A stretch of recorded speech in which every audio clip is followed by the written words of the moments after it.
Bismillahirrahmanirrahim. Assalamualaikum warahmatullahi wabarakatuh. Selamat pagi semuanya. Apa kabarnya di rumah? Masuk pembahasan kita mengenai filsafat pendidikan masa depan bersama saya, Sri Rahma Ramadhani.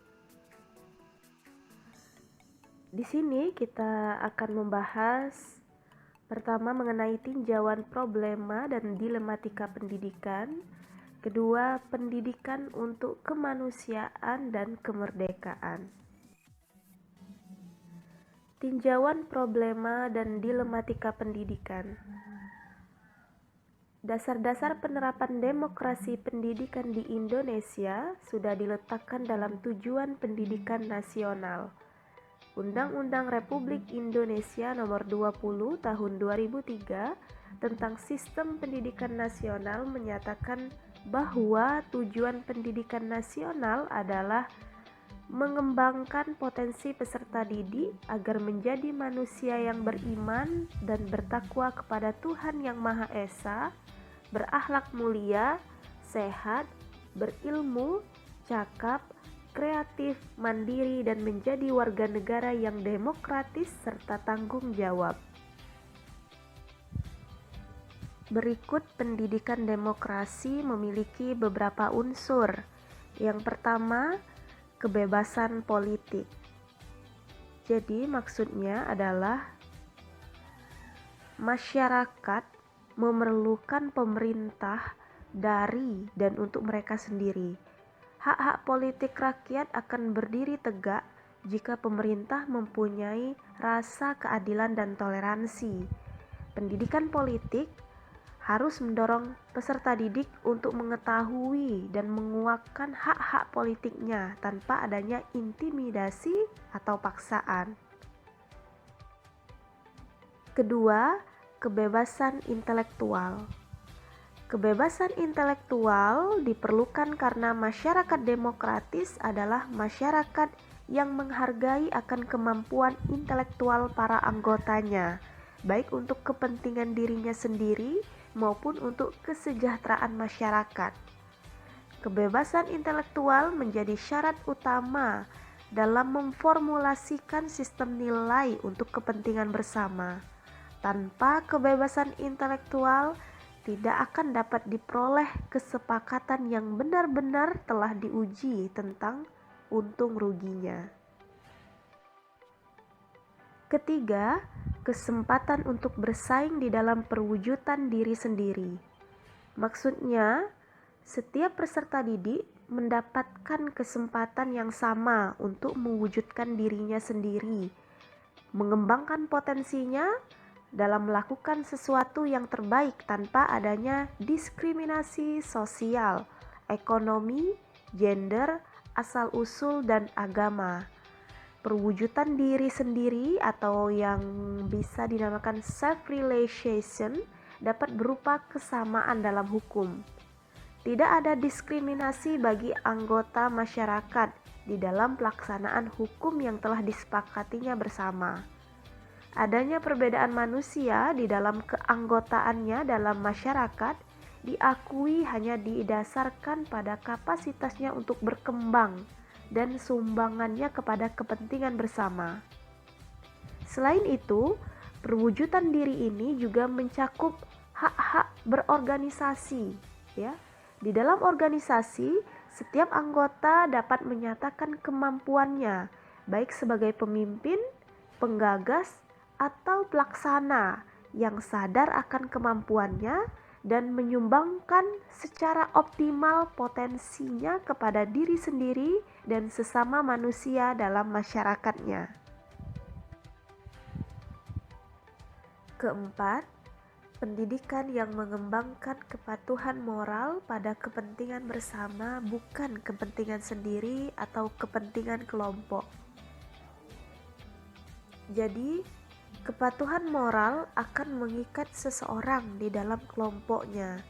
Jika kepatuhan moral ini hilang, maka masyarakat akan mengalami disintegrasi atau kekacauan. Kelima, pendidikan yang mengakui hak untuk berbeda.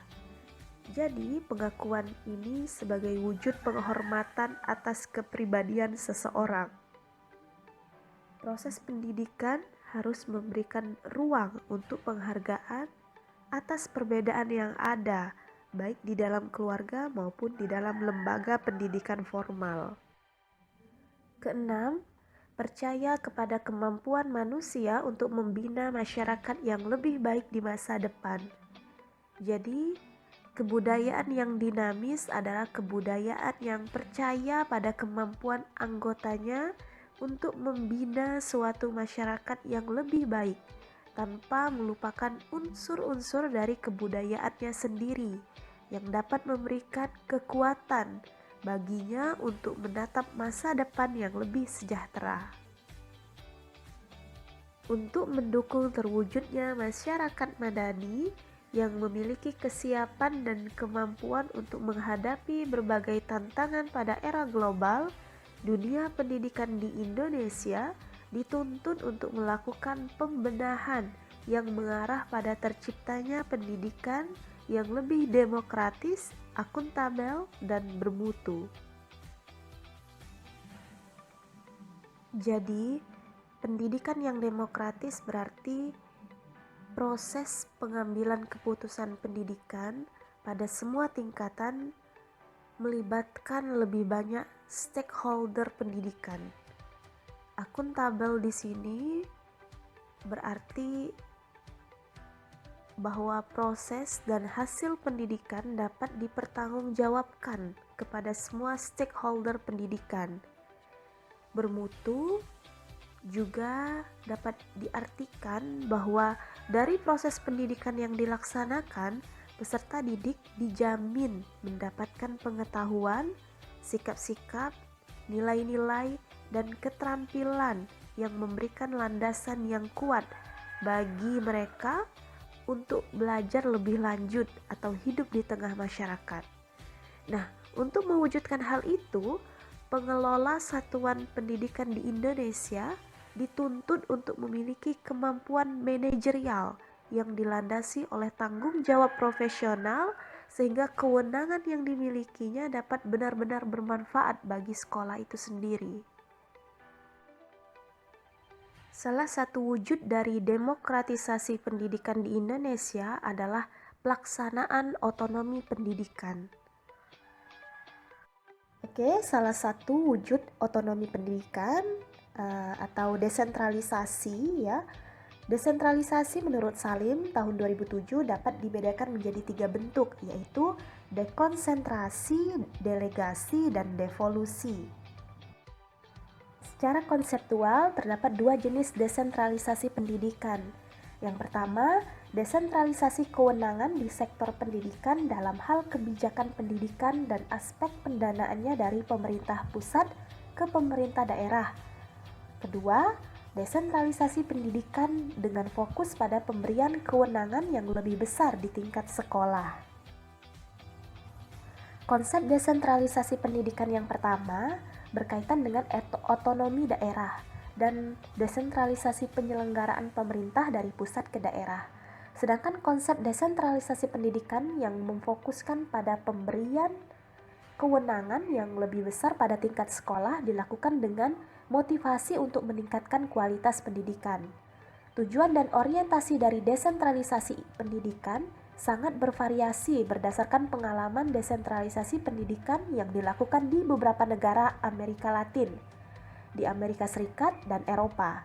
Jika yang menjadi tujuan adalah pemberian kewenangan di sektor pendidikan yang lebih besar kepada pemerintah daerah, maka fokus desentralisasi pendidikan yang dilakukan adalah pada pelimpahan kewenangan yang lebih besar kepada pemerintah lokal atau kepada dewan sekolah.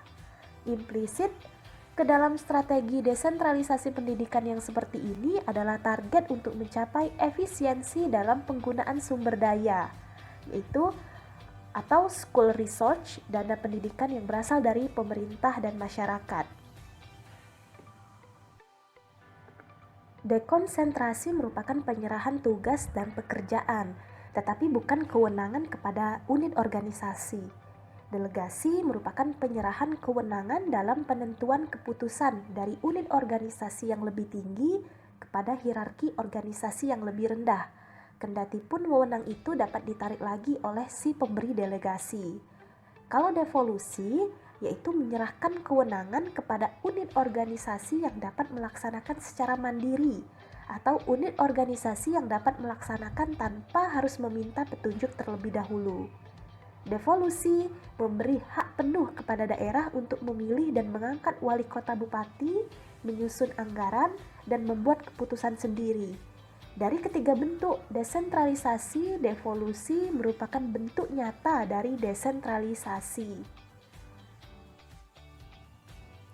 Ini adalah bentuk tipologi kewenangan-kewenangan pendidikan yang dapat didesentralisasikan. Bisa teman-teman baca ya. Selanjutnya, tujuan desentralisasi pendidikan menurut Hansen dalam Salim, desentralisasi pendidikan ditujukan bagi terciptanya adalah untuk mempercepat pertumbuhan ekonomi, meningkatkan efisiensi manajemen, mendistribusi tanggung jawab dalam bidang keuangan, meningkatkan demokratisasi melalui distribusi kekuasaan, mengontrol lokal menjadi lebih besar melalui deregulasi, kemudian pendidikan berbasis kebutuhan pasar, lalu menetralisasi persaingan pusat-pusat kekuasaan, serta meningkatkan kualitas pendidikan. Pada akhirnya, tujuan akhir desentralisasi yang diharapkan adalah adanya peningkatan mutu pendidikan. Desentralisasi tidak ada maknanya apa-apa jika tidak dapat menghasilkan mutu pendidikan.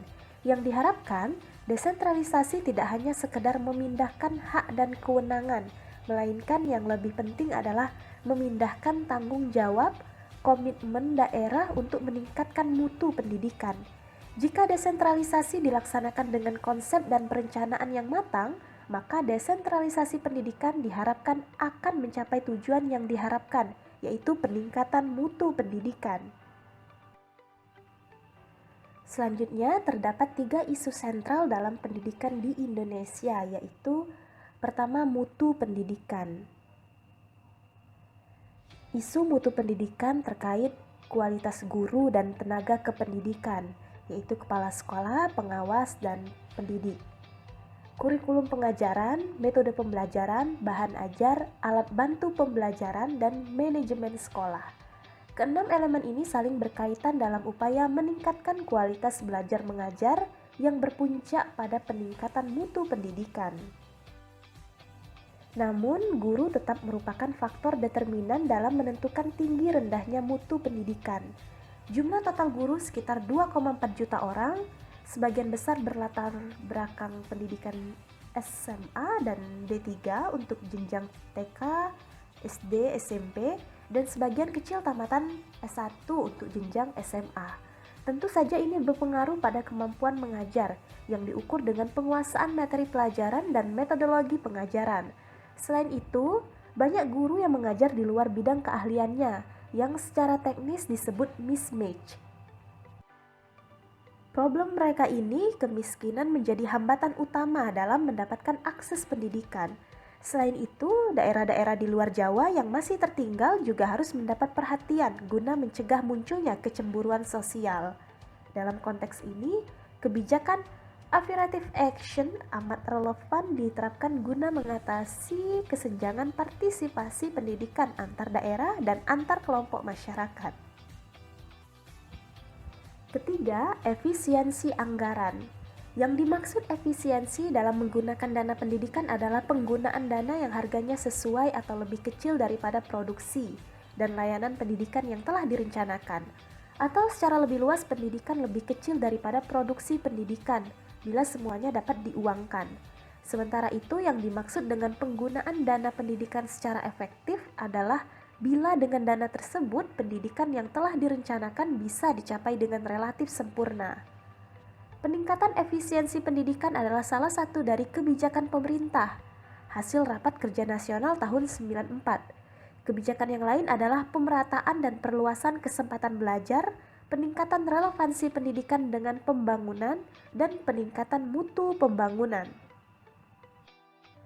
Inilah 3 isu sentral pendidikan yang harus menjadi fokus perhatian.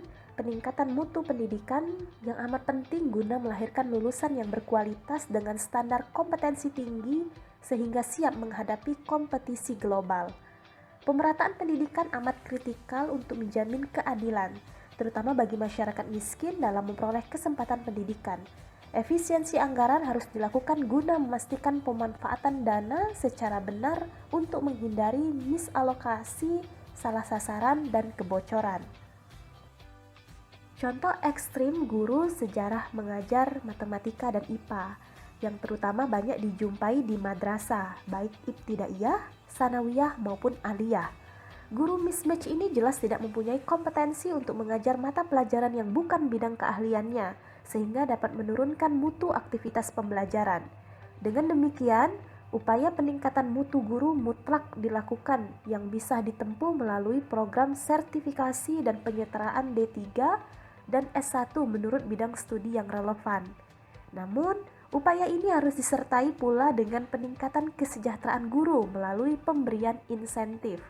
Ini sangat penting agar motivasi guru dalam mengajar makin kuat dan semangat pengabdian dalam menjalankan tugas mulia sebagai pendidik kian bergelora. Kedua, pemerataan akses. Pemerataan pendidikan merupakan isu paling kritis karena berkaitan erat dengan isu sensitif, yakni keadilan dalam memperoleh akses pendidikan. Memperoleh pendidikan yang layak merupakan hak asasi setiap warga bangsa yang dijamin konstitusi. Maka pemerintah wajib memberi pelayanan pendidikan yang baik kepada seluruh masyarakat. Keberhasilan pelayanan pendidikan dapat dilihat dari angka partisipasi. Untuk itu, agenda penting yang harus menjadi prioritas adalah peningkatan pemerataan pendidikan, terutama bagi kelompok masyarakat miskin yang berjumlah sekitar 38,4 juta atau 17,6% dari total penduduk. Nah, tuntutan utama dari pendekatan desentralistik adalah tuntutan kemampuan setiap pengembang kurikulum yang harus menyebar dari tingkat pusat, daerah, sampai pada tingkat satuan pendidikan di sekolah. Kemampuan pengembangan kurikulum pada setiap tingkatan bukan mengikuti jenjang birokrasi, tetapi merata dan tidak memiliki perbedaan yang jauh antara pengembang kurikulum, tingkat pusat, daerah, maupun pada unit satuan pendidikan, karena mereka memiliki fungsi masing-masing dalam skenario besar secara nasional. Kesenjangan yang selama ini terjadi sebagai akibat dari kurangnya pemahaman implementasi kurikulum pada tingkat daerah dan satuan pendidikan, sehingga pada saat daerah diberi wewenang untuk mengembangkan kurikulum sesuai dengan kondisi lingkungan dan sumber daya pendidikan di masing-masing daerah, tim pengembang kurikulum daerah cenderung menanti petunjuk pelaksanaan dari pusat.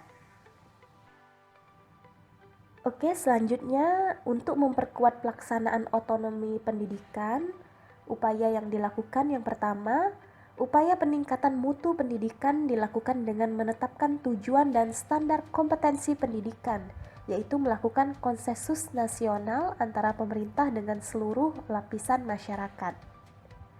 Standar kompetensi yang mungkin akan berbeda antar sekolah atau antar daerah akan menghasilkan standar kompetensi nasional dalam tingkatan standar minimal normal dan unggulan.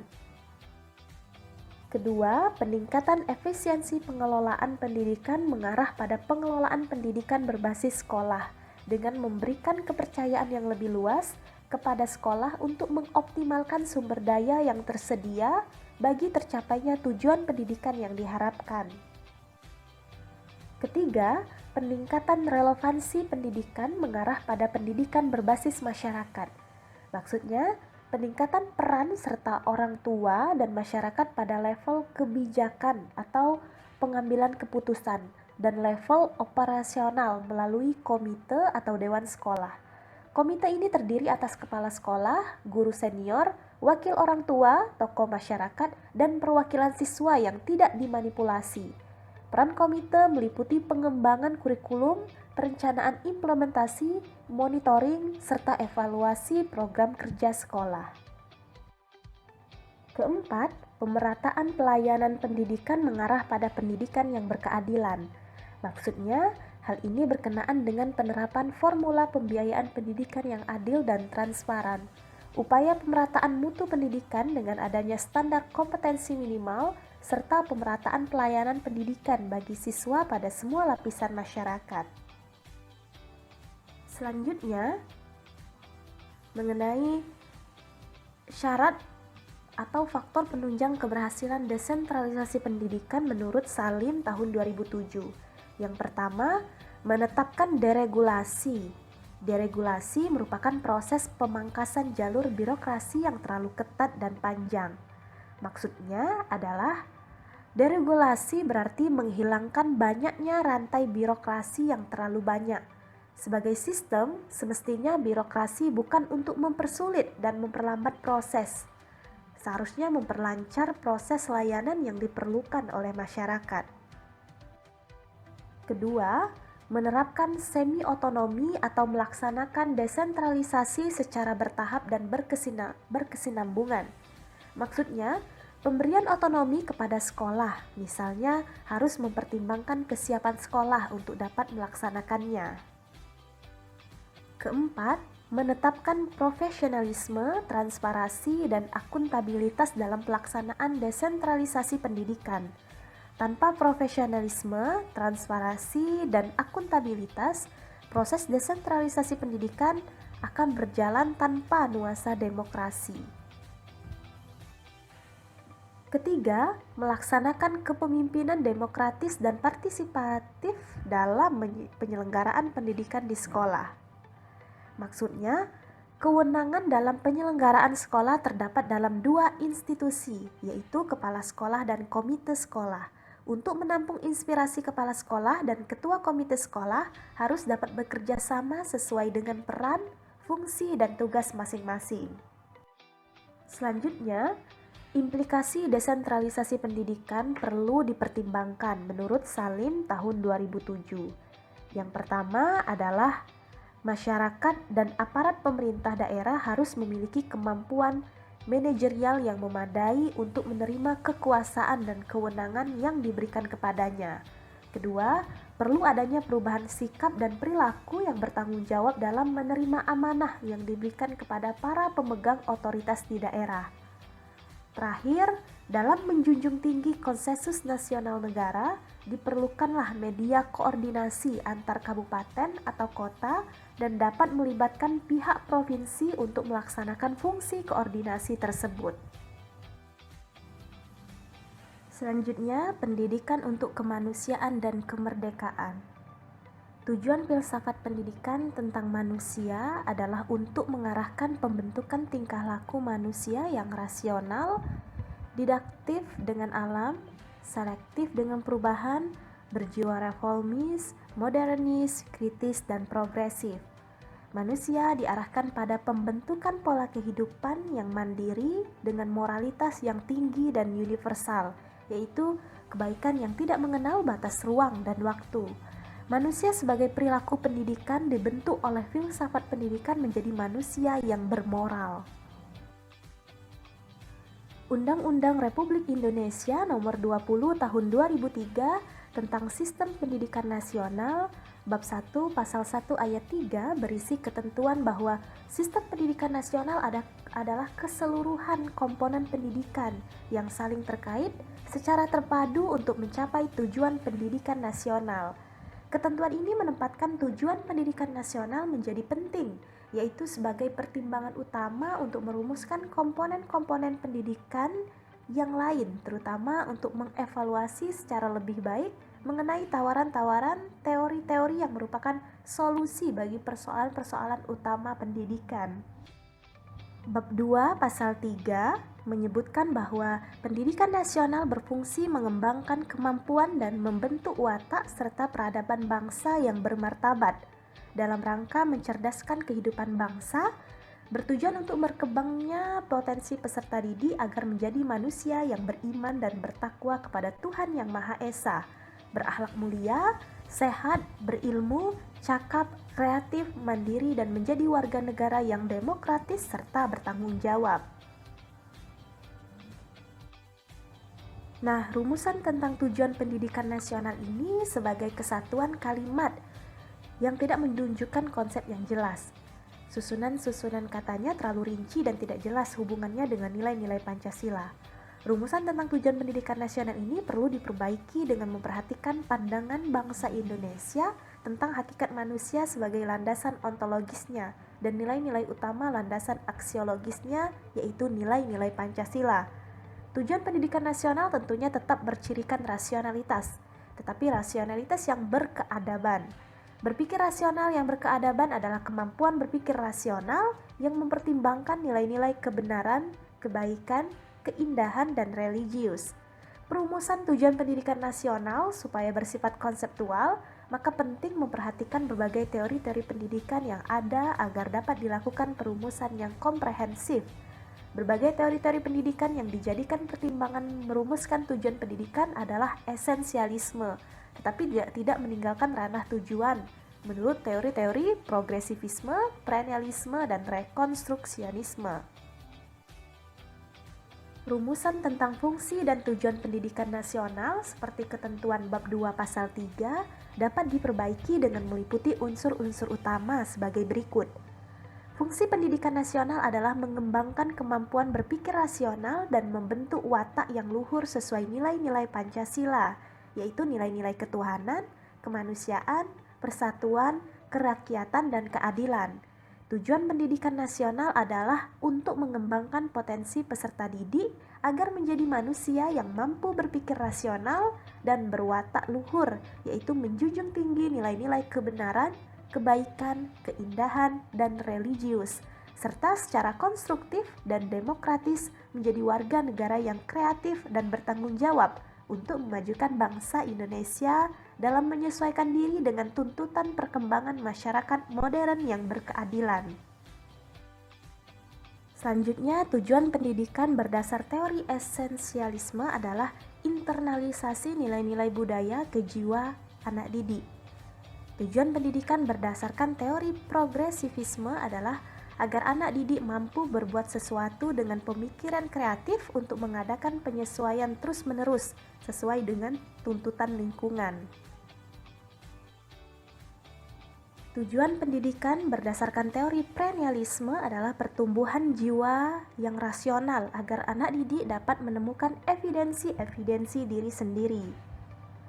Lalu, tujuan pendidikan berdasarkan teori rekonstruksionisme adalah tumbuhnya kemampuan untuk secara konstruktif menyesuaikan diri dengan tuntutan perubahan dan perkembangan masyarakat modern.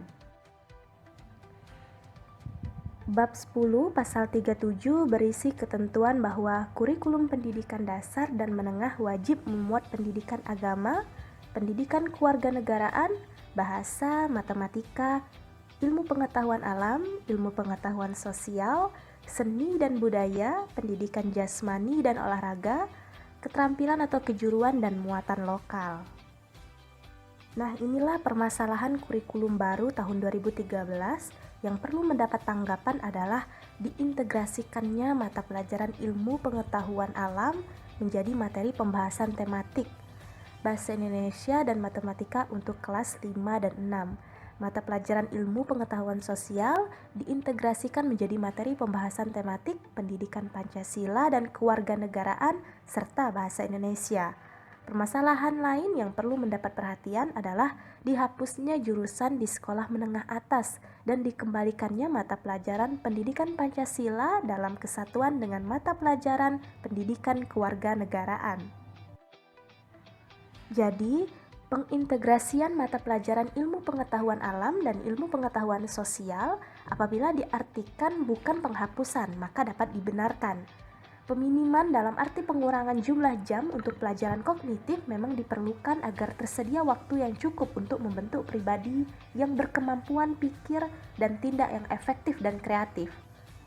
Konsekuensinya adalah perlu penyusunan silabus, buku ajar, dan dokumen kurikulum yang konsisten dengan landasan filsafat pendidikan. Permasalahannya, dihapusnya jurusan di sekolah menengah atas juga dapat dibenarkan agar tidak terjadi kelompok strata atau kasta di sekolah.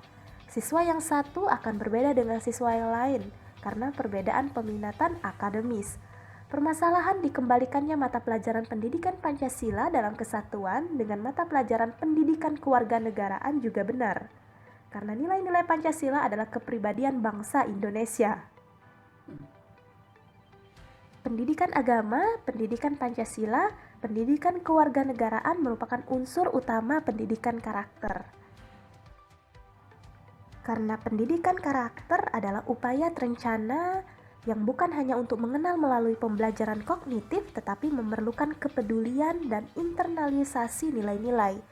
Pendidikan nilai meliputi ranah kognitif, afektif, dan psikomotorik. Inilah referensi yang saya gunakan, semoga bermanfaat bagi kita semua.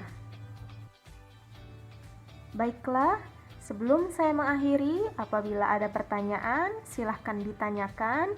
Dan jangan lupa like, comment, and subscribe ya. Wassalamualaikum warahmatullahi wabarakatuh.